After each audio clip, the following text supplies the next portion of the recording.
saveur divine. Cette bonne nouvelle du royaume sera prêchée dans le monde entier pour servir de témoignage à toutes les nations. Alors viendra la fin. Ce pain céleste vous est présenté par Immaculée Niraneza.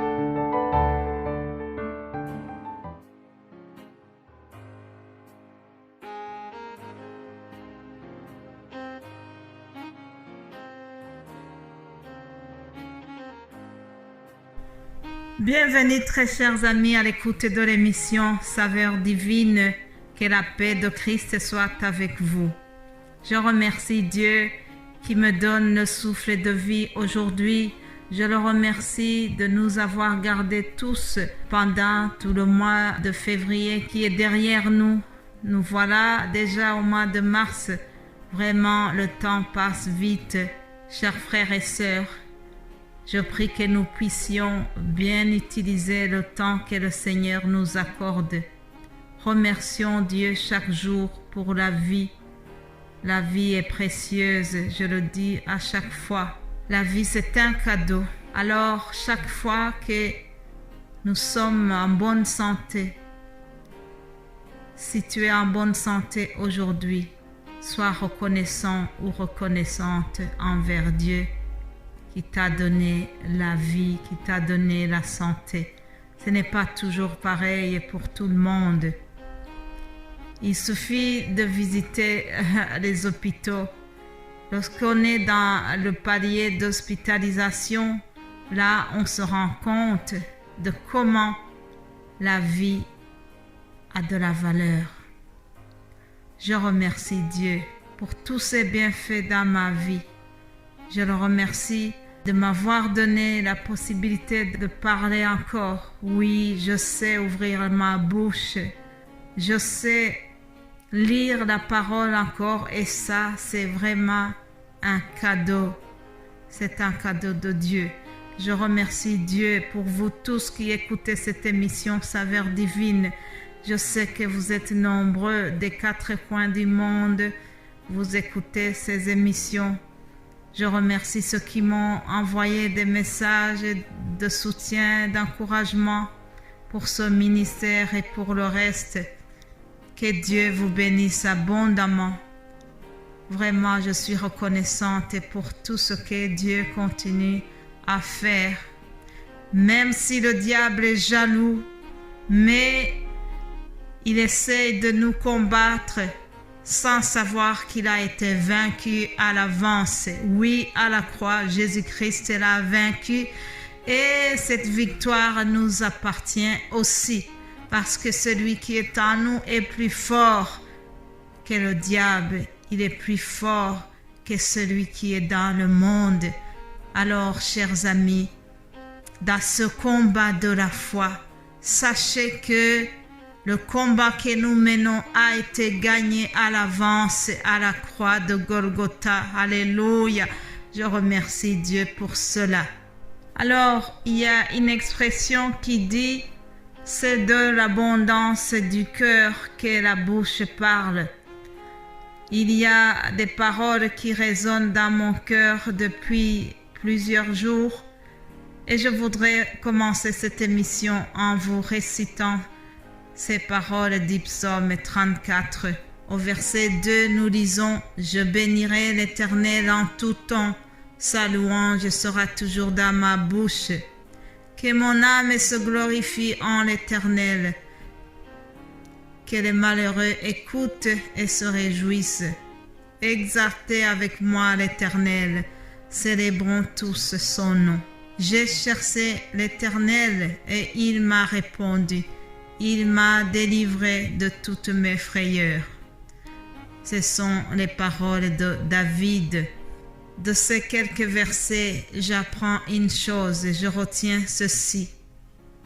David déclare que la louange de l'Éternel sera toujours dans sa bouche. Prenons la même attitude, chers amis. Louons l'Éternel, quelles que soient les circonstances.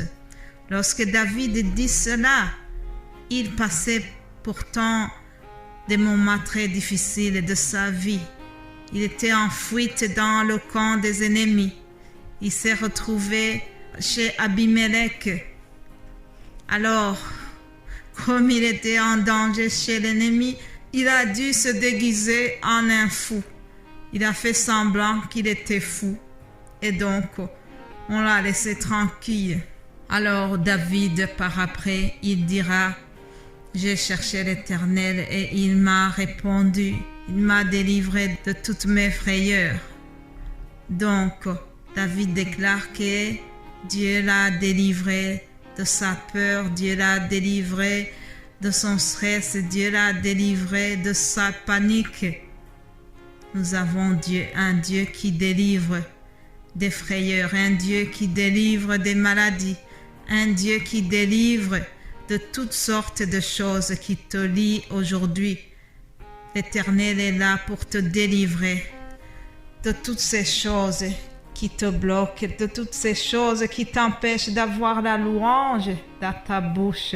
Je prie que l'Éternel te donne la joie, qu'il nous donne tous la joie aujourd'hui. Voilà la meilleure façon de commencer sa semaine. Alors, sans tarder, vous savez que tous les lundis, nous avons un thème que nous suivons. La semaine passée, nous avions le thème sur la prière et pendant toute la semaine ici, nous allons continuer, mais en ajoutant cet élément, c'est une prière accompagnée d'un jeûne, le jeûne et la prière. Normalement, beaucoup de gens, quand ils décident de prier d'une manière très spéciale, ils accompagnent la prière par le jeûne. Mais toutes les prières ne sont pas nécessairement accompagnées par le jeûne. Cette semaine, nous allons donc parler d'une prière accompagnée par le jeûne. Quelle est l'importance de jeûner? Est-ce chaque fois que nous décidons de prier, nous devons jeûner? Comment devons-nous jeûner? Quel est le jeûne qui agrée à Dieu? Ce sont toutes des questions que nous allons voir pendant la semaine ici. Et je prie que le Saint-Esprit nous dirige. Nous allons nous baser sur l'Évangile selon Matthieu 17, 21. C'est une parole que Jésus-Christ a prononcée en s'adressant à ses disciples. Alors il a dit, « Mais cette sorte de démon ne sort que par la prière et par le jeûne. » Il y a des choses qui ont précédé cette parole. Nous lisons dans l'Évangile ici que il y avait donc un homme qui est venu se jeter aux genoux de Jésus et il lui a dit, « Seigneur, aie pitié de mon fils qui est lunatique. » Donc ce garçon était hanté par un démon. Alors on nous apprend que ce jeune souffrait cruellement. Alors le démon le faisait tomber même dans le feu et même dans l'eau. C'était quelqu'un qui est vraiment toujours en danger. Alors le Père amena ce garçon aux disciples de Jésus-Christ parce que il avait certainement entendu que les disciples font des miracles.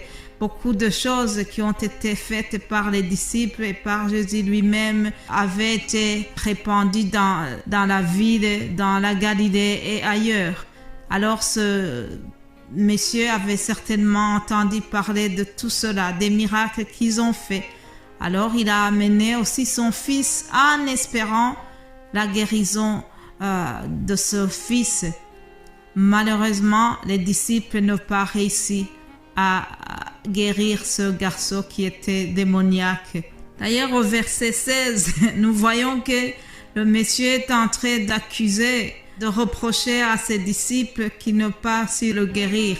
Il a dit, « Je l'ai amené à tes disciples et ils n'ont pas pu le guérir. » Alors Jésus-Christ répond, « Race incrédule et perverse, jusqu'à quand serai-je avec vous? » Autrement dit, moi je vais bientôt m'en aller, mais ce que j'ai fait, vous devez aussi le faire à mon nom, puisqu'il savait qu'il va leur laisser l'autorité de pouvoir chasser les démons en son nom.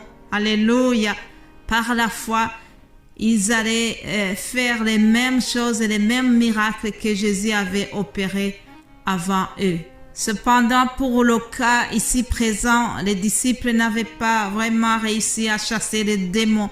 Ils étaient vraiment frustrés et ils posent la question à Jésus, pourquoi n'avons-nous pas pu chasser ce démon?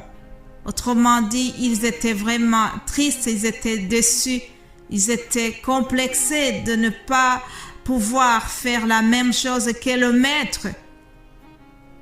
C'est ainsi que Jésus va leur donner le secret de comment réussir à chasser ce genre de démons. Il dit, cette sorte de démon ne sort que par la prière et par le jeûne. Voilà, ça c'était l'introduction. Pour la suite, nous allons continuer demain. Que Dieu vous bénisse abondamment. Je vous encourage à prier au nom de Jésus-Christ. Amen.